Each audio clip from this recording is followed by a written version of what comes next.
સંરક્ષણની કચેરી હેઠળ આવતી સરસિયા રેન્જ ખાતેના અનામત જંગલ વિસ્તારમાંથી પવનચક્કીના વાહન પસાર થતા રેન્જના આરએફઓ દ્વારા ઝડપી પાડી કાયદેસરની કાર્યવાહી હાથ ધરવામાં આવી। ધારી નાયબ વન સંરક્ષકની કચેરી હેઠળ આવતી સરસિયા રેન્જ ખાતેના બાબરા રાઉન્ડમાં બાબરા બીટ નંબર 2 અનામત જંગલ વિસ્તારમાં તારીખ 17 ફેબ્રુઆરી 2024ના રાત્રિના 2:30 કલાકના રોજ પવનચક્કીના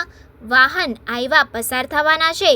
તેવી ચોક્કસ બાતમી ડીસીએફ ઝાલા સાહેબને મળી હતી। આની ગંભીરતા લઈને ઝાલા સાહેબે સરસિયા રેન્જના આરએફઓ જ્યોતિબેનને જાણ કરતા તેમના સ્ટાફ દ્વારા બાબરા અનામત વન વિસ્તારમાંથી પસાર થતા આયવાને ઝડપી પાડેલ હતા અને ભારતીય વન અધિનિયમ હેઠળની કલમ અનુસાર ગેરકાયદેસર વન પ્રવેશનો ગુનો નોંધવામાં આવ્યો હતો અને આગળની કાયદેસરની કાર્યવાહી હાથ ધરવામાં આવી હતી। ગીર પૂર્વ વન વિભાગ હેઠળની સરસિયા રેન્જના બાબરા રાઉન્ડની બાબરા 2 બીટ ના અનામત જંગલમાં 17 ફેબ્રુઆરીના રોજ લગભગ રાત્રે 2:30 વાગે આઈના કંપનીની પવનચક્કીના વાહનો આ વિસ્તારમાં સ્થિત રસ્તામાંથી પસાર થવાની બાતમી મળતા ભારતીય વન અધિનિયમ 1927 હેઠળની વિવિધ કલમો હેઠળ કાર્યવાહી કરી અપ્રવેશનો ગુનો નોંધવામાં આવેલ છે તેમજ આગળની કાર્યવાહી અર્થે તપાસ હાથ ધરવામાં આવેલ છે।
Thank you.